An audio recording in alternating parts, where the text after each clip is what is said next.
Bueno, buenas tardes. Yo lo primero que quería es agradeceros la invitación. Hay que hablar más alto porque se oye. Agradeceros la invitación y decir, yo creo que estas cosas tienen un enorme valor en estos días, donde poder explicar, poder dar razones, cargarse de razones frente a las que se vienen. Entonces, todo acto, por humilde que parezca, tiene para nosotros un enorme valor. Yo vengo en representación de la plataforma Hay que pararle los pies. Es una plataforma que reúne organizaciones sindicales, sociales y políticas que venimos funcionando desde hace algo más de 3 años. Soy además miembro del sindicato de COBAS y trabajador de la construcción. En cualquier caso, sobre qué somos y todo eso, ya cuando pase todo este lío, como me han preguntado varios compañeros, cuando pase todo este lío ya tendremos oportunidad de, si hay interés, de explicaros exactamente qué es esto, de dónde viene y qué hacemos. Me voy a referir estrictamente entonces a los temas generales que nos han traído. Yo creo que es una conciencia común de todos los que estamos aquí, de que estamos frente a la reforma laboral más dura de los últimos 30 años, eso no admite mucha discusión, pero también es cierto que no estamos solo frente a una medida aislada, muy dura pero aislada, sino que estamos frente a lo que nosotros consideramos un verdadero plan de guerra social. Es decir, vivimos la crisis económica más brutal desde el año 29, que es la referencia para todo el mundo cuando se habla de la crisis, y frente a esa crisis la Unión Europea, el Banco Central Europeo y el FMI, lo que se denomina la Troika, han diseñado un plan de guerra. Un plan de guerra que podría resumirse así. Han llegado a la conclusión de que hay recursos para salvar a Alibaba, pero no para salvar a los 40 ladrones. Entonces, el mecanismo es ver cómo para preservar el centro de la industria y de las finanzas del viejo continente, a los países más poderosos, se ataca a toda la periferia. Ese mecanismo tiene, esa política tiene un mecanismo demoledor, de expolio social, que es la deuda, la conversión de una enorme deuda privada en deuda pública, y además tiene un mecanismo de desmantelar todo el modelo social que les ha permitido en estos últimos 6 décadas preservar el sistema capitalista. Entonces, para nosotros eso es muy importante porque hay siempre una percepción general de que, bueno, pues como no hay mal que 100 años dure, ¿verdad?, esto pasará y entonces volveremos a recuperar algunos derechos y volveremos a recuperar lo que teníamos antes, y desde nuestro punto de vista eso no es así. Es decir, aquí lo que está en juego es acabar con todo un modelo de relaciones laborales y sociales. Cada plan que se aprueba, en realidad lo único que preanuncia es uno nuevo que va a ser peor todavía. No nos dan ni tiempo a digerir un plan cuando ya nos han puesto otro, ¿no? Es decir, estamos estos días intentando explicar qué es la reforma laboral y ya te venían antes con los recortes y ahora ya te anuncian que viene otro y luego va a venir los presupuestos. Esto es como comer con embudo. Esa es la situación que nos toca vivir. Yo creo que llevan razón los griegos cuando dicen eso de que su plan es que nos quieren más pobres y sin derechos. Ellos hacen ese resumen que yo creo que es bastante gráfico, ¿no? Es decir, es un plan que tiene que ver con recortar los salarios de forma brutal, tanto el salario directo como los salarios diferidos, lo que hemos venido llamando el salario social, la educación, la sanidad, las pensiones. Y se trata, en definitiva, para ellos, de superar la crisis recuperando sus tasas de ganancia para poder después invertirlas en el proceso productivo y poder generar condiciones de competitividad con las grandes potencias imperialistas. Por eso, si veis, en toda Europa hay 2 grandes medidas que son las que se repiten como un cálculo de un país a otro, ¿no? El problema del pago de la deuda, por un lado, y por otro lado las reformas laborales, lo que ellos llaman las reformas estructurales. Entonces estamos frente a un cambio que a nuestro juicio es un cambio muy profundo, es un cambio cualitativo de todas esas relaciones, y eso replantea algunos cambios cruciales a todo el sindicalismo. Es decir, para nosotros las políticas de diálogo social se acabaron.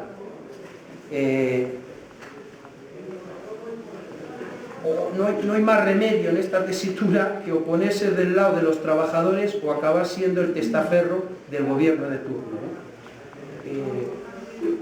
el sindicalismo que se ha venido sosteniendo en la política de los pactos, el diálogo social, creo que tiene ante sí en este momento dos desafíos muy grandes, si quiere continuar, ¿no? Uno es aprender a hablar alemán, para hablar con los jefes, y el otro reinventarse. No hay más remedio en esa situación. Y para el conjunto de los trabajadores la batalla no es una batalla menor.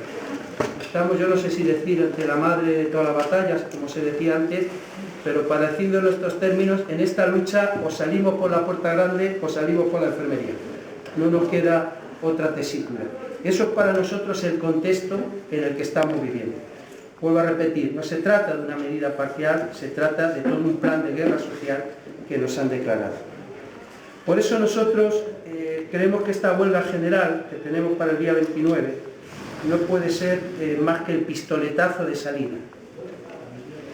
En el éxito del día 29 y en la continuidad de la lucha tras el 29 nos vamos a jugar todos el futuro. Creo que el resultado de esa confrontación va a ser el que dirima la correlación de fuerzas para ver si somos capaces de pararle los pies y de tirar para abajo sus planes. Por eso nosotros le damos mucha importancia a lo que ha venido sucediendo en este año y pico en este país. A veces, creo que muchas veces perdidos en la vorágine de los acontecimientos cotidianos se pierde, o perdemos todos, ¿no?, la perspectiva más general y no valoramos muchas veces lo que tenemos, ¿no? Nosotros le damos mucho valor a lo que ha pasado, precisamente por todo esto en este año y pico. Primero, que se conformara un movimiento social como fue el del 15M. Un movimiento que salía por fuera del control de todos los viejos aparatos, de las propias instituciones del Estado y que les colocaba en la calle todos los problemas. Y después del 15M, o junto al 15M, lo que venimos asistiendo en los últimos meses, que es un ascenso muy importante de las luchas obreras, especialmente de los trabajadores del sector público. Entonces, para nosotros, esta huelga general es quizá la huelga general más impuesta por la voluntad de la base de todas las huelgas generales que se han vivido en estos 30 años. Hay que recordar que los dirigentes de comisiones obreras y UGT han llamado a la huelga general el 29 de marzo, cuando la huelga general era ya un hecho y estaba convocada en prácticamente la mitad del país.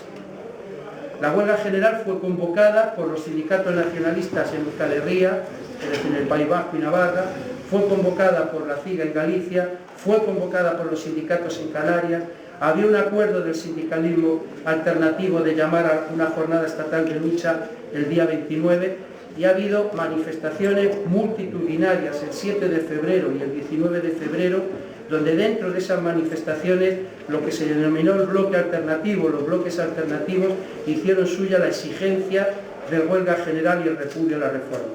Por tanto, aquí lo que se ha hecho es firmar una convocatoria que estaba impuesta en la calle por la voluntad de todos estos sectores. Nosotros le damos a eso un enorme valor, porque, sobre todo, para la continuidad y el futuro de toda esa lucha, ¿no? Nosotros creemos que hay que esos aspectos que han desencadenado esta huelga son muy importantes para su continuidad, ¿no? Porque para nosotros la huelga general del día 29 no es una huelga para poder negociar con el gobierno la reforma laboral, ni para llamar al gobierno a negociar la reforma laboral. Primero, porque a este Frankenstein no hay dermoestética que lo arregle. Y en segundo lugar, porque este gobierno de la Troika está aquí dispuesto a inmolarse antes de mover un solo dedo. Entonces, quien albergue la ilusión de que el gobierno vaya a aflojar por un día de huelga, que pierda toda esperanza. Esta convocatoria de huelga, si veis además, para que se vea que es así, que no es hablar por hablar, estamos en medio de una convocatoria de huelga y el gobierno en plena convocatoria de huelga anuncia más medidas. Habéis visto, por ejemplo, las de Cataluña, 15% de recorte salarial, movilidad geográfica y funcional, anuncian una nueva reforma de la ley de huelga, es decir, son una maquinaria de guerra y por tanto es una maquinaria que no se detiene por el hecho de que haya convocada una huelga general. Entonces, para nosotros, si alguien pretende presentar esta huelga general como que después del día 29 el gobierno va a aflojar y les va a llamar a negociar, no solo se está equivocando, sino que está sentando todas las bases para desmoralizar a millones de trabajadores el día 30. Para nosotros esta huelga general tiene que tener otro significado. Es como decíamos el pistoletazo de salida. Por decirlo de otra manera, tiene que ser un ensayo general. El ensayo general de que a la huelga pueden ir no solo los trabajadores activos, pueden ir los parados, que son los principales damnificados de esta reforma, a los que se les cierra la puerta y el porvenir, porque cada despido, cada medida como esta reforma es un portazo en las esperanzas de 6 millones de personas que están en la calle. Entonces, hacer que sea una huelga de los trabajadores en activo, hacer que sea una huelga de los parados, hacer que sea una huelga de los jóvenes, hacer que sea una huelga de los estudiantes, hacer que sea una huelga de los barrios obreros, hacer que sea una huelga de los pequeños comerciantes, es un ensayo general que demuestre que todos esos podemos unirnos, que demuestre que hay salida si somos capaces de ponernos toda esa gente en la calle. Por eso yo creo que ese es el gran sentido y el gran significado de una huelga general, demostrarles que se puede perder el miedo, que se puede unir a toda esa gente en la calle. Nosotros creemos que si logramos ese éxito el día 29, si logramos que la huelga general sea exitosa en ese terreno, vamos a estar en muchas mejores condiciones para que el día 30 no sea más que la continuidad de esa lucha. La continuidad, cuando hablamos de la continuidad desde nuestro punto de vista, de lo que se trata precisamente de eso, de que la lucha no pare, que no pare en todos los sentidos. Es decir, las huelgas van a seguir existiendo, se pongan como se pongan. Cuando la gente se le coloca en la tesitura que se le coloca, van a seguir existiendo huelgas. Entonces la continuidad pasa, en primer lugar, por ser capaces de unir esas huelgas, de que esas huelgas confluyan, de que la lucha obrera se vea arropada. La continuidad pasa por volver a imponer, como hemos impuesto en esta convocatoria, que se convoquen nuevas huelgas generales. La continuidad pasa, desde nuestro punto de vista, por hacer algo que parece insólito, que a fecha de hoy no se haya hecho. Ayer visteis todos que hubo una huelga general en Portugal. Grecia no se sabe ya cuántas ha habido. Unas semanas antes la hubo en Bélgica.